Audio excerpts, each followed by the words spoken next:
Bloomberg Audio Studios. Podcasts, radio, news.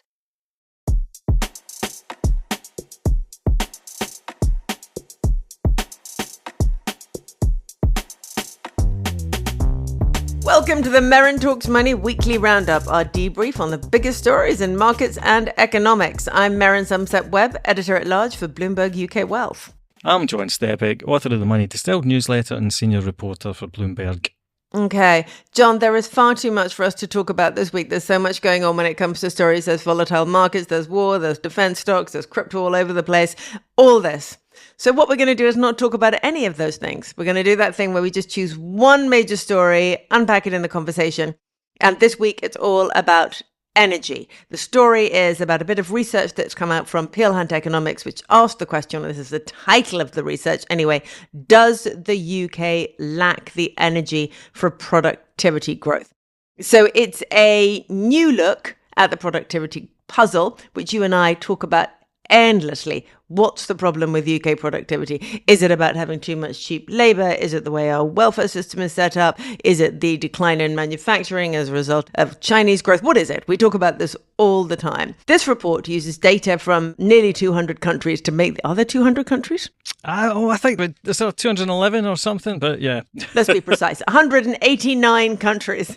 Uses data from 189 countries to make the argument that our miserable record of productivity over the last 20 years or so is inextricably linked to the country's drive to net zero. So that's two of our favourite subjects in a oneer, net zero and productivity. So with us to dig into all this is the author of this report, Kallum Pickering, who is the chief economist at Peel Hunt. Kallum, welcome. Thank you for joining us today.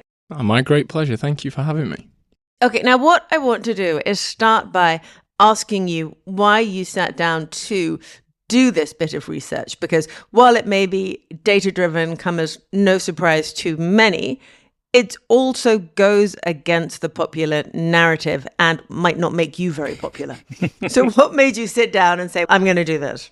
Let's start with extraordinary claims require extraordinary evidence. What we hear from Chancellor Rachel Reeves, Ed Miliband, the Energy Secretary, both, of course, Labour government, but also the previous Conservative government for many years, that there's no trade-off between economic growth and net zero.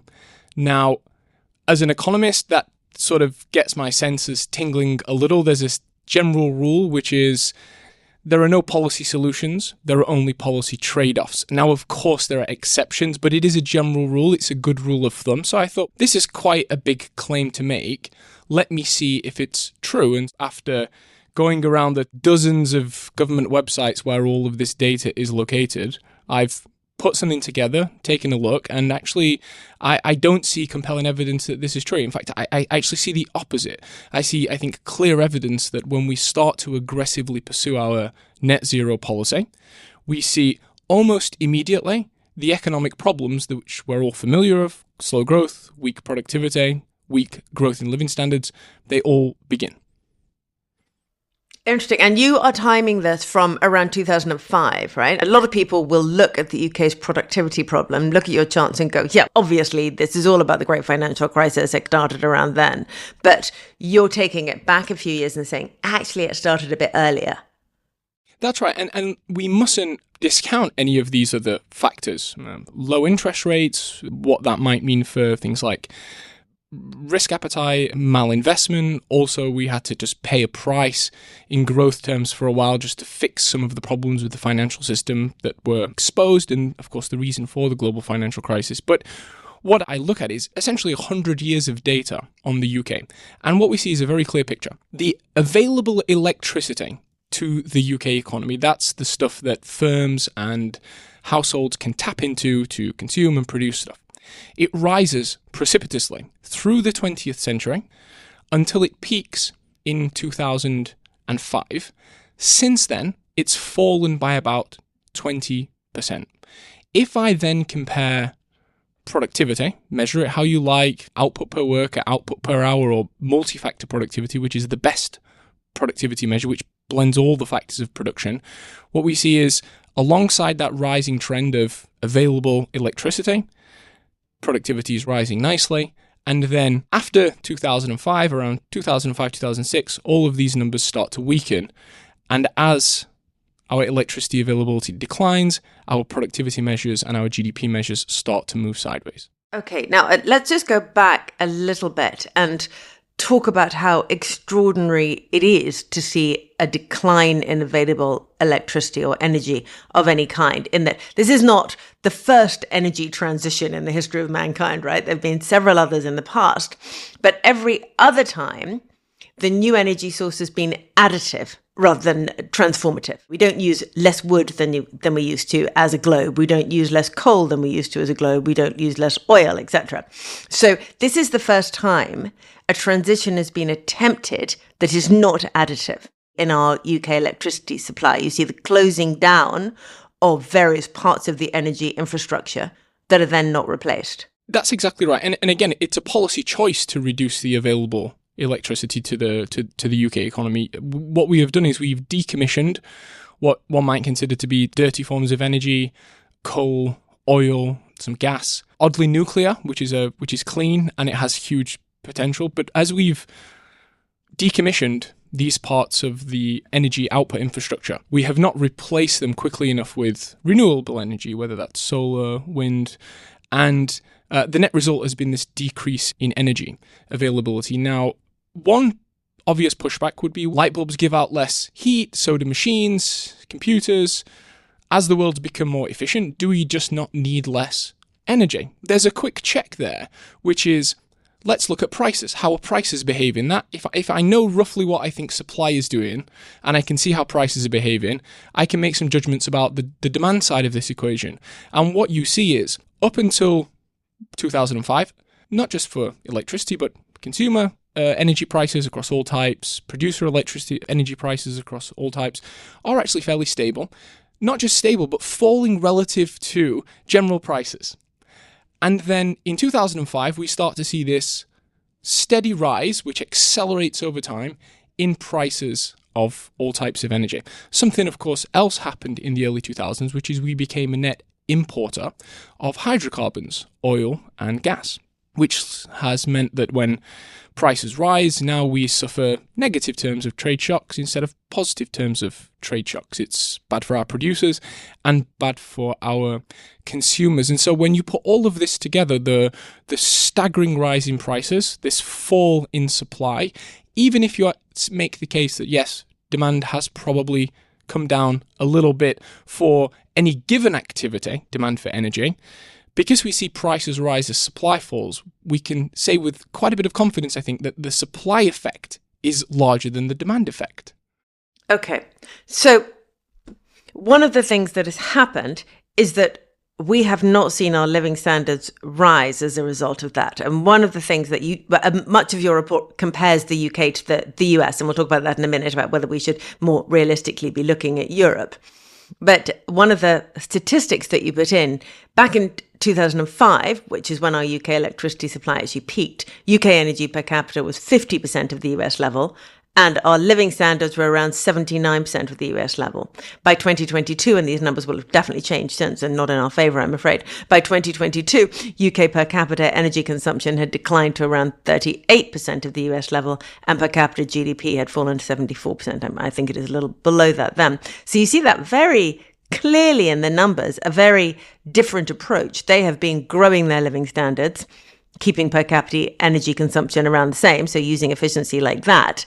We've been holding our living standards at roughly the same level, possibly now falling given the rise in population, while actually cutting our per capita use. That's the difference, right?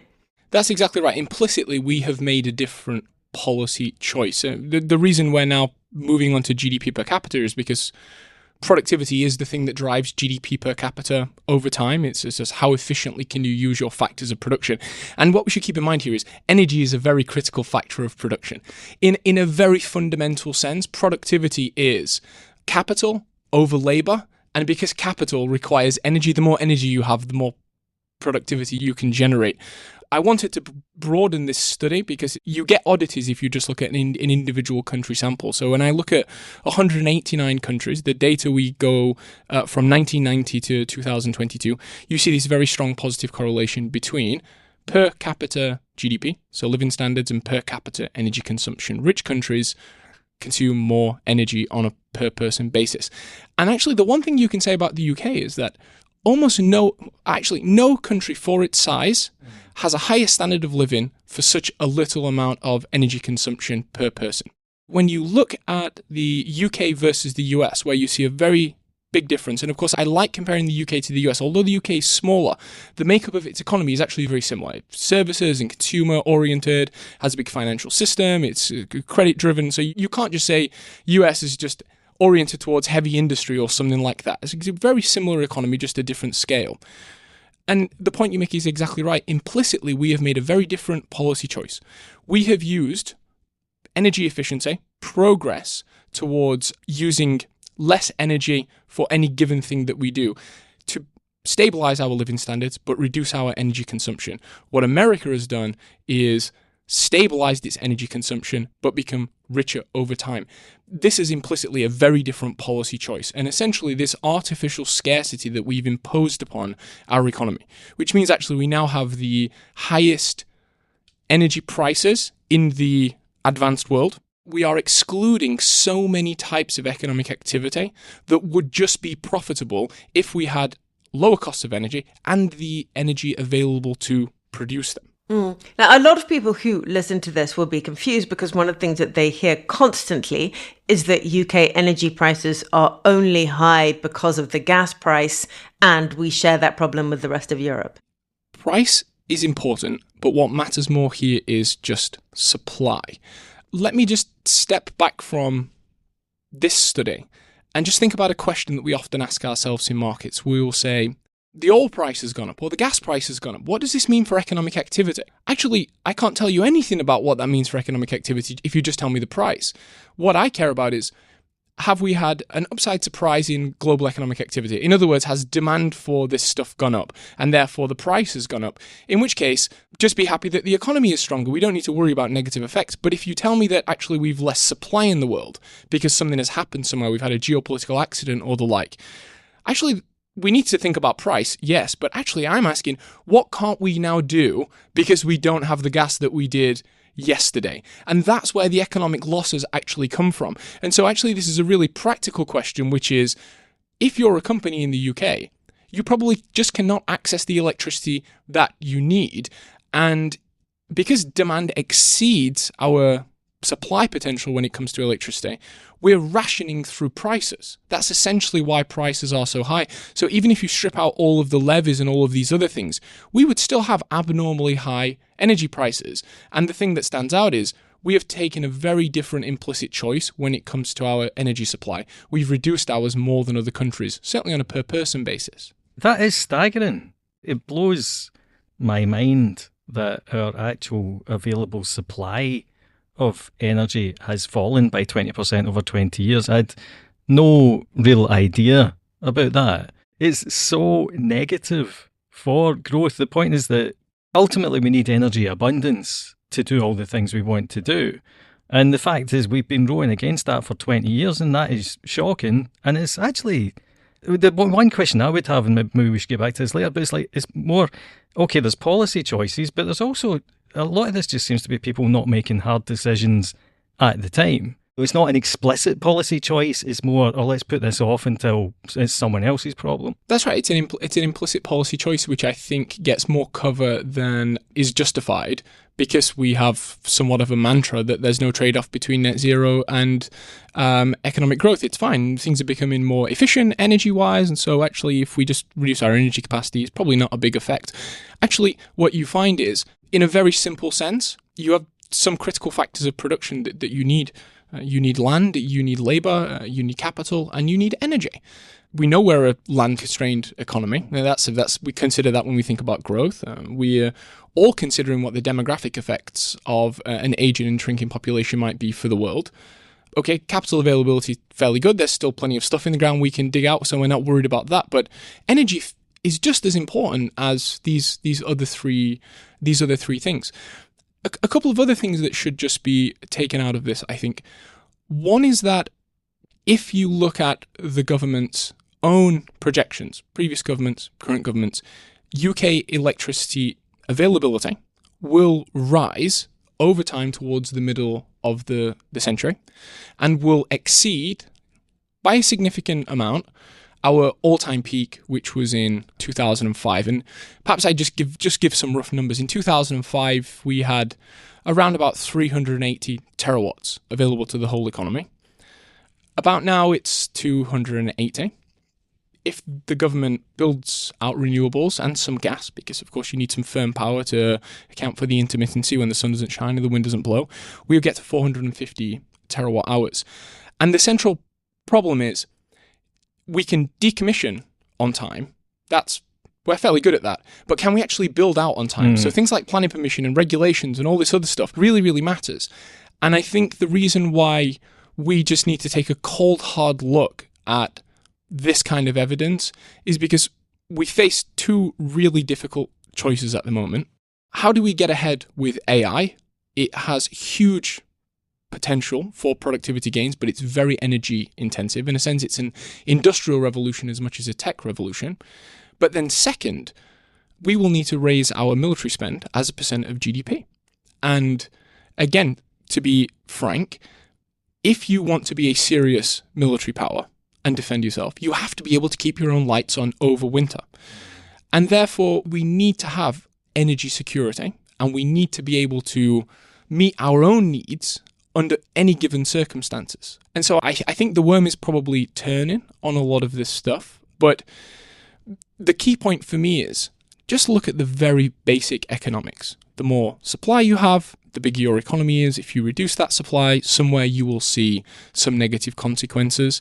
And we have here a very clear relationship between our economic problems, which start before the financial crisis, probably amplified by the financial crisis, and this precipitous fall in our electricity availability, which has been an explicit policy choice. When we look around the world, we see evidence that when economies haven't made this policy choice, like America or South Korea or even Poland, very different things happen. Kallum, can I go back to what you were saying about the rise in electricity capacity by the middle of this century? Back in 2005, we were at 380, and you say that under the current government plans, we get to 450. Given the rise in our population and the demand there's going to be, that seems not very much in terms of a rise from 380 to 450. That seems like a very small amount of electricity for a country that is attempting to use more and more electricity and switch vehicles and all this kind of thing, and lots of factories over to using electricity rather than using diesel, oil, petrol. And an economy that we want to really participate in the AI revolution. That doesn't seem like anywhere near enough to me. It's hard to say at this stage. It's probably better to be on the safe side and say, let's have more energy than we'll need and see if we can sell it to someone. We'll benefit through our trade balance on export. So that's quite right. What I would say is if you take the official population projections, what you do see is if the government can meet its plans for raising electricity availability, you will start to see an improvement in per person energy availability, which is key. And so the way to think about this is we should be gradually removing a headwind to economic growth. And one of the things you should say is, well, if you make a claim like I'm making, what would be true if I'm right? Which is, if the government actually builds out and we start to see in the numbers more and more electricity made available to the UK economy, we probably should start to see some upside surprises to things like per capita GDP and productivity. And it's really as simple as that. But of course, I can't look at a quarterly data series for the next year and say whether this is right. This will be a 5 or a 10-year thing. But what I've done is I've started by asking the opposite, which is if what the government says is true, which is there's no trade-off between net zero and economic growth, what would I expect to see? Well, it would be no difference between the economic performance of the UK, which has introduced this artificial scarcity on the energy side, and other economies that haven't. And actually what we do is we see very big differences. It seems that There's a case that you're making very well for a slightly more pragmatic approach from the UK towards net zero, an approach, say, something along the lines of Norway's, which has continued to develop oil and gas and continue to use hydrocarbons in the same way, and not necessarily expected a fall in the use of hydrocarbons, but is nonetheless working towards the transition at the same time. So maybe there's a case for us to be a little more pragmatic. Yes, I think you can probably see, if you have plans for decommissioning of hydrocarbons and nuclear, whether you can keep that online. I'm encouraged by the government's intention to allow the build-out of modular nuclear reactors, hopefully anywhere in the country. Although some rather depressing press on that earlier in the week, suggesting that was one of the things that Rachel Reeves was planning to row back from. Let's see. One thing I would just say here, which is really the unfortunate point in all of this. The UK is, on its own, a big economy. We're not a small economy by any stretch. But our carbon emissions are less than 1% of global emissions. And global emissions have been rising dramatically over the past 20 years. We've almost halved ours. Territorial emissions, there's a slight nuance there. We judge our success in reducing emissions with territorial emissions, which is what comes out of the UK economy. But of course, if what you do is you deindustrialize and you allow production to move elsewhere, if that production involves lots of hydrocarbon use and pollution, and then you import that doesn't count in this territorial emissions. So you have this very unfortunate situation where the UK seems to have paid a very heavy price in terms of economic growth, in terms of productivity, but critically living standards. And you think about all of the political challenges that we've faced over the last few years that are linked to the real indignities that come from stagnant living standards, without question.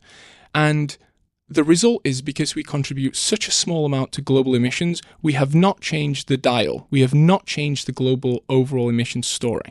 We've just generated low economic growth, weak productivity, deindustrialization, and all of this doesn't actually change the fundamental story when it comes to the global carbon picture.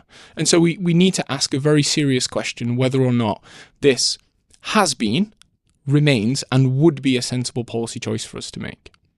Yeah, and the point of it is that's not saying abandon net zero. It's just saying that during the transition period where we don't have nuclear fusion and we don't have batteries and we still haven't built enough nuclear power stations, we should maybe be keeping things like natural gas more aggressively online, because we still need to grow and we still need to find solutions.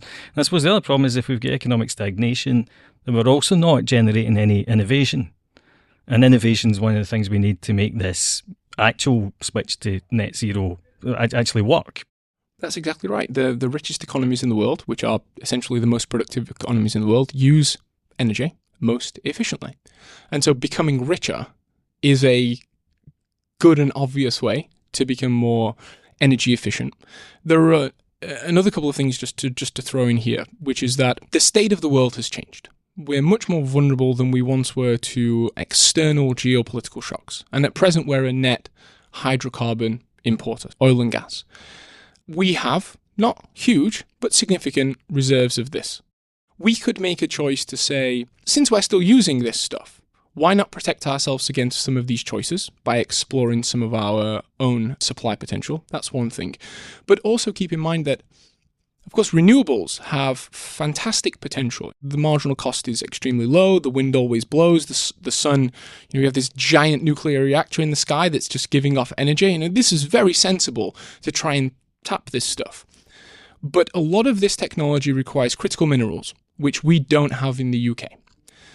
We're going to have to import these minerals. And of course, they're expensive because everyone's trying to do this all at the same time, which means what we should keep in mind is, even as we transition towards majority renewables with a baseline of something like gas, just to resolve these intermittency issues, we should consider the fact that in this world where geopolitical shocks are common, that we may still suffer these external supply shocks, not necessarily directly through the energy that comes through trade, but actually through some of the critical minerals and some of the capital goods that are required to maintain and build out this stock.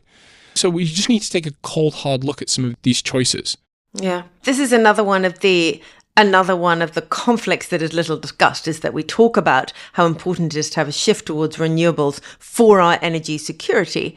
But of course, it's not actually a secure form of energy if we cannot continue to have access to the rare earth metals that we might need. So China, for example, at the moment is 60% of global rare earth mining, 90% of the processing. Put that in context, the US is only 9% of the mining. And in the UK, I think it's a negligible number. I'm not even sure we mine any rare earths at all, do we? Mm-hmm. Don't think so. So with that in mind, there is no energy security in using only renewables or making a major shift to renewables. One might make it an even broader point just to say that if you want Britain to be more secure in future, pick the economic path that has the maximum probability of making you as rich as possible. And that may involve just completely throwing open the doors on some of our energy. Because if America, China, some of the other big consumers of hydrocarbons say, actually, no, we are going to continue to use this stuff. We're going to continue to pollute. Really, what is the use of the UK going in the opposite direction, given that we actually can't change the circumstances in the world all that much? That's an unfortunate policy choice to have to make. It wouldn't please me if we had to make that policy choice, but one of the key things when it comes to economic policy is you have to just take the world as it is, not how you would like it to be. And of course, it would be nice, just looping back to the start, if there was no trade-off between economic growth and net zero. But suppose that there is. Suppose there is actually a trade-off between, say, net zero and military security. Suppose there's a trade-off between net zero and funding our growing pensions liabilities. Military spend, pensions liabilities, all of this requires economic growth. And if the choice by pursuing net zero is we don't achieve any economic growth, or at least growth that's not satisfactory, we need to decide which cost we're willing to take. And actually, the thing to point out is because our net zero policy doesn't really influence the world picture when it comes to carbon. The choice may actually be fairly straightforward for us. If we said actually we should pursue net zero, we should accept the lower economic growth, and we might want to pay a choice in living standards. So if people choose to do that, that's absolutely fine. I'm an economist. It's not for me to say which I think is the right way to go. It's just to say, if you do this will happen. That's the best I can do. But people should be made aware that if you make that choice, you might not actually get what you want, which is the clean air and the limited rise in the global temperature. There is a view that none of this matters, and that the UK should be a global leader in the energy transition and in the race to net zero. It's not a race, is it? Because no one else seems to be running. That we should be a global leader regardless of what anyone else is doing. And I suppose the obvious answer to that is, if no one's following you, are you leading? Well, I don't think I could put it much better than that. The one thing that I think we should keep in mind is that in most parts of the world, living standards are much lower than they are in the UK, and security is much lower. And if you want to set the right example, a really straightforward way to do that is to have a fast-growing, dynamic economy. And so when you think about global influence, typically the economies that influence the world are the ones that have the most dynamic economies, because the thing that people really need and really want and should want is to become richer and safer and better fed. And therefore, think it will be difficult to convince people that we're leading you down a path that won't improve your living standards and won't make you safer and won't improve your food security and all these other things. But in the end, it's the right way to go for all these other reasons. I don't find that very compelling. And now, of course, this is a political point, but the UK is gradually becoming less important on the international stage. 20, 25 years ago, the UK mattered much more. We also had a much stronger economy. We were a bigger share of global GDP. We had genuinely dynamic industries. And as our economic dynamism has weakened and other fast-growing economies have moved ahead, they have naturally taken our place, and they shape global trends and they influence other economies more than we do. Coming back to it, the other problem is if your economy doesn't grow, then you don't innovate and you don't come to a solution for this. I think that's because I don't want people to come away from this thinking that, all right, so it's a choice between a dirty world that's growing and a clean world that isn't. It's the things, if you don't have economic growth, then, for example, we'd never have come up with AI.